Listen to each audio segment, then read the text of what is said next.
guys, it's Heather. Thanks for popping by my channel again. Today I'm going to do a walkthrough of the Happy Tarot because I know some people expressed an interest in it when I did my current deck collection video. Some people haven't seen it, so I thought I would show you the cards so you can have a nice look and decide whether it's something you want to add to your own collection. I'm going to move that because I can see it at the corner of my eye and it's bugging me. Right.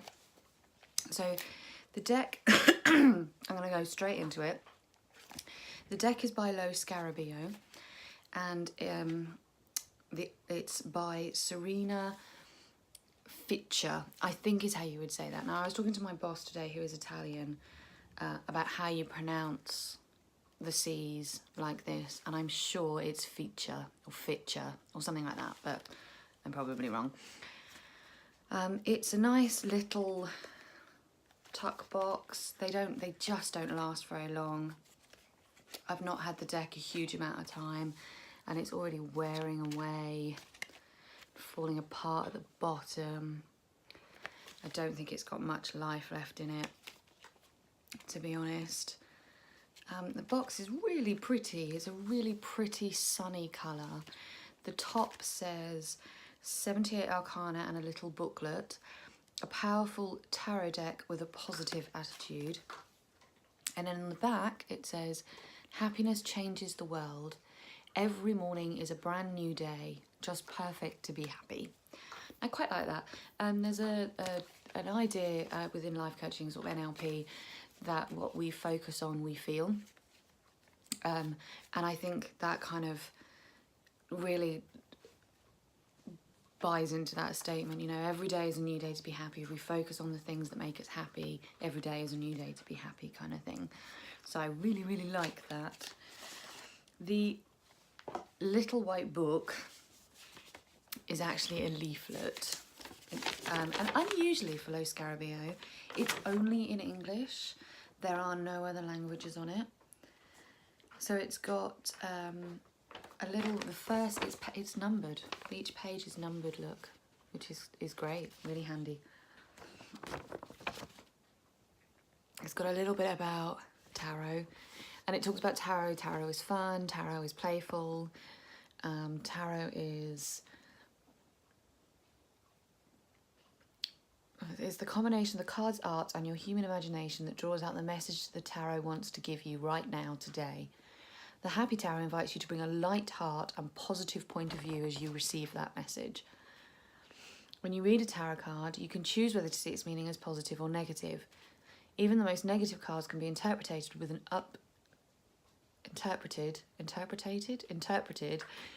upbeat spin, a valuable life lesson learned, a challenge faced bravely, a chance to change behaviour for the better. The Happy Tarot uses imagery that tickles your sense of humour, encourages you to smile, and opens your mind to that positive point of view. There is much wisdom within its whimsy. It reflects the old adage about seeing the glass as half empty or half full. In this deck, the glass is more than half full. It's overflowing with opportunity, optimism, and joy. And actually, it's true. It is a really whimsical deck, but the readings that you get with it are actually really deep, but very positive and very upbeat because of the style of the art. It's got a very, very, very small half a page bit about using the cards, and then everything else is just a little write-up about the card. So each card you get a tiny little bit about the card itself. So for the Fool, for example, you're at the beginning of an exciting adventure. Don't worry about where it'll end up, just make a leap of faith. And then every single one has got a "you can find happiness" quote, which I mentioned in my other video. So you can find happiness by trusting the universe to take care of you is the Fool. So you could literally, if you wanted to, if you didn't want to read with this deck, you could just pull a card a day and look at the happiness. So say you pull the Three of Wands, you can find happiness through cooperation and exchange of resources. And you could just do that every day. You could pull a card out and see what it tells you, where you can look for happiness in that day. So it's quite cute in that respect. They are, excuse me, they are reversible. Even the back is so, so cute. I love the colouring. I love the little like candy images and candy canes and strawberries and like, can you see there's a like a really tiny little owl there? Look. He's just so cute. Candy canes, strawberries, little lollipops, little hearts. And then if you turn the card over, it's exactly the same. So they are designed to be read both ways. The cardstock it's not overly flimsy. It's not, I don't think it's as flimsy as Llewellyn, but it's still not massively sturdy. But as you know, doesn't bother me. I quite like it. In terms of style, it's really cute. It's really, really cute. It's really colourful. It does have borders, but the borders are useful because it has no words. So, for example, the Major Arcana, you would genuinely need to know the cards to know which one was which, because it does just have the number. And then with the Minor Arcana, as you'll see, it's got a picture at the top and a number at the bottom, or the court has a symbol, but I'll show you that when we get to those cards. And it is basically, they are Rider-Waite clones. So they are standard Rider-Waite images, just done in a very cheerful, very whimsical, very cutesy kind of way. And actually I would argue, because they don't have the names on there, they don't have any kind of words on there, they are really designed to be read by people who know the tarot. If that's my impression of them. They are not a deck that I would have started out trying to learn on. Like even the traditional Hierophant, which I normally hate the traditional Hierophant, but they've just made it so cute and unthreatening and adorable that it's impossible not to like it.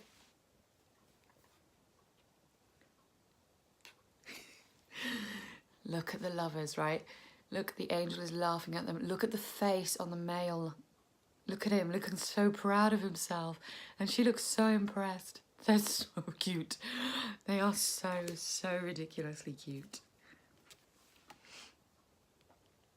So actually, if you know tarot, and you know tarot well, the images are not surprising. They're not new, they're not unique, they're not images that you wouldn't have seen before. They're actually really recognisable as standard tarot images. They're just very cute. They're just designed to be very, very cute and girly and whimsical and pink. They're very pink.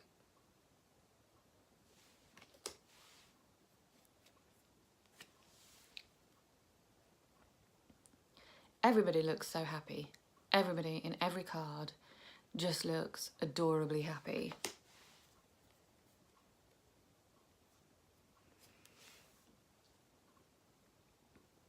The Hanged Man, adorably happy.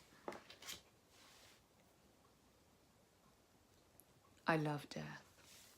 It's like a kid playing on a hobby horse. It's so cute. And they've got like a baby and older children and one that's supposed to look like a man, so it's got all the different stages of life on there. The sun's coming up. I get the impression from that picture that the sun is coming up rather than setting, but what do you think? Do you think on the death card the sun is setting or the sun is coming up? Does it make a difference? And what difference does it make to you? Those are the questions of the day. Hit me below with your answers.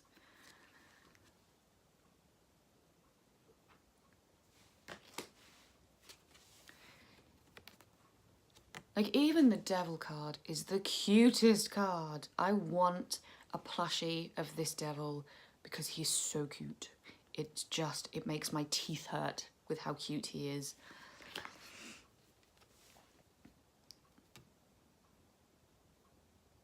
But I think because it's got the, you know, I keep saying this, but because it's got the traditional imagery, because it's imagery we recognise, just made very cute and girly, I think that is probably why you get such deep readings from them, especially if you have tarot knowledge already and you're using this deck with that knowledge underpinning your readings, because no matter how cute the deck is, you still get a lot of that general meaning that you would get in any other Rider-Waite-Smith deck.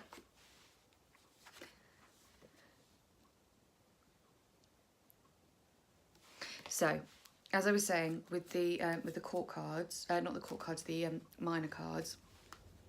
So you get a little symbol. So this is the swords. So the sword is literally just a sword at the top, and then you get a number at the bottom.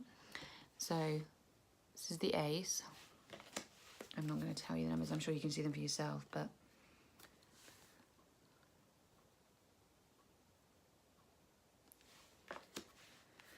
so they have taken the like less fun cards, the darker cards almost from the deck, and just even those are very soft.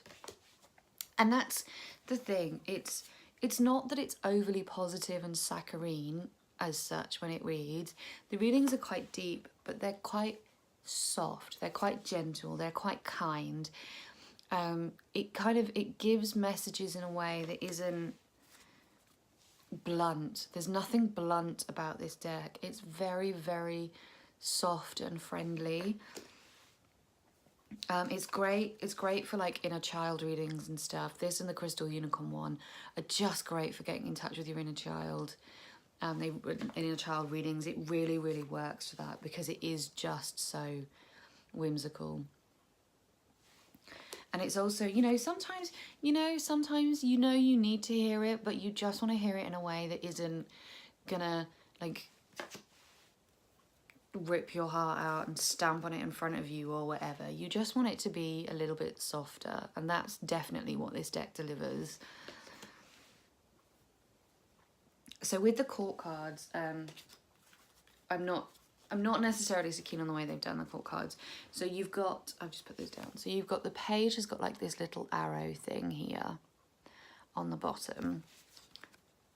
So you have a proper look at that card. Let it focus.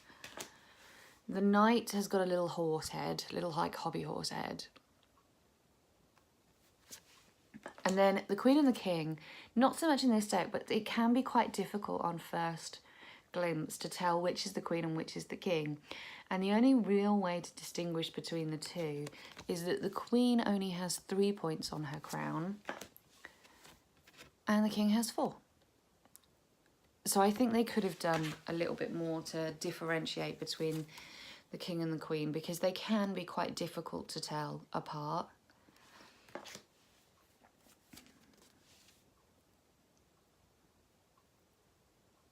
So these are the ones. The ones have got little candy canes, look, which are, again, utterly adorable. Like, there's only so many words you can use for this card. It's cute, it's whimsical, it's cheerful, it's positive. Once you've said that a couple of times, what more can you really say?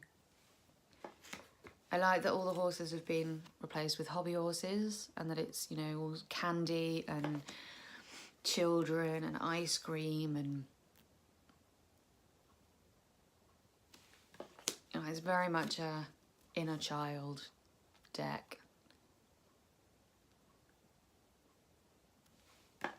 It takes the most adorable photos. So for anyone who likes to be able to post their readings and things on Instagram and who care about that kind of aesthetic, which I do, it's great because it takes adorable photos.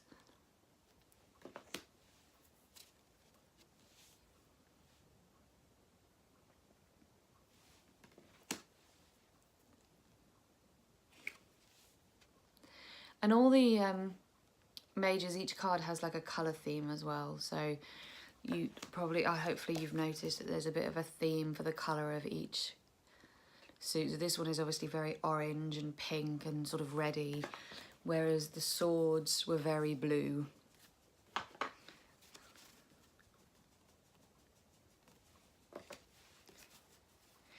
The cups are also blue, but they're a much different colour blue. So these are the cups, and they've got like a pudding bowl at the top. I love, like, this is one of my favourite cards in this deck, the Two of Cups. I love the fact that the Two of Cups are two little girls playing together, whereas the Two of Cups is quite often about relationships, like intimate relationships, physical intimate relationships almost. This is more about, you know, the sheer joy and abandonment of being with somebody who's on your wavelength. It's a different type of intimacy, and it's just such a fun card. And then that kind of carries on into the Three of Cups, although I really hope that's not wine in those cups this time, because they are clearly children and that would not be appropriate. And I love the Four of Cups. You've still got the guy under the tree, you've still got him rejecting the cup that he's being offered, but they've also put him on a little island. And I think that kind of just adds to that whole imagery of the card and adds a whole extra level to the meaning of that card, that he's kind of out there on an island all on his own. I've never seen such heartbreak on the Five of Cups before. Like that, his sheer despair at spilling his ice cream is palpable. He's so sad. I feel for this little man so much.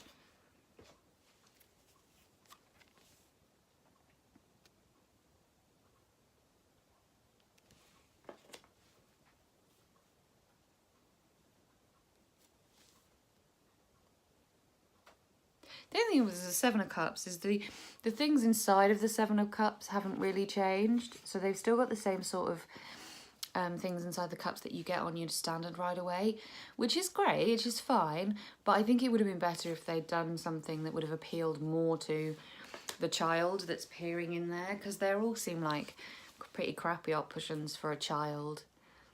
I think they probably could have had better options.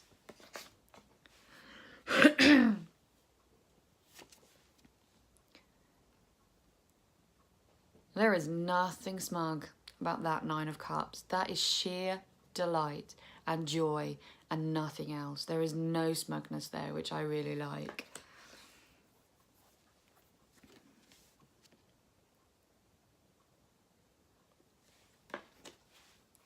So I don't really have anything like deep and meaningful and, you know, to say about this deck. It's not, I've only really used it once. I used it for a month and it hasn't kind of come back into my rotation yet, so to speak. I didn't do a massive amount of readings with it in that month. It was more daily draws, and like I said at the beginning, actually, I did a lot of daily draws and looking at particularly at the You Can Find Happiness stuff and how I could take that into my day. So in terms of how it reads, I can't really give you more than I already have, in that it's, you know, it's quite soft, it's quite friendly, it's quite kind, but it's also quite deep. I don't really have any, you know, aha moments with this deck to share with you or anything. I just really wanted to give you an opportunity to look at the pictures, because as I say, I know some people expressed an interest in this deck and, you know, maybe wanting to have a bit more of a look at it and deciding whether it's something that they actually wanted to add to their own collection.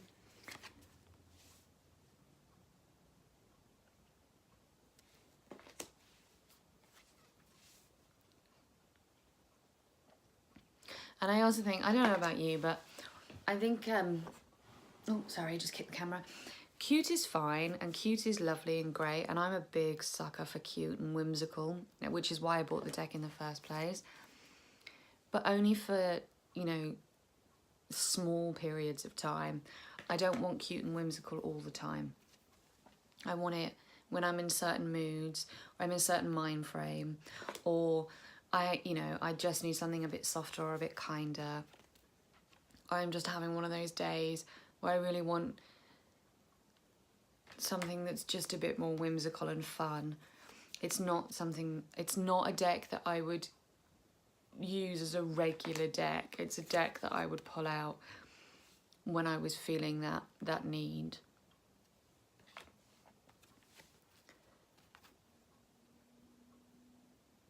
So that's the whole deck. Hopefully you enjoyed having a look at it. I'd love to hear your thoughts and whether you think it's a deck that you are actually going to invest in or not. Drop me a comment below, let me know what you think. And otherwise, I will see you in the next one. Take care, lots of love. Bye-bye.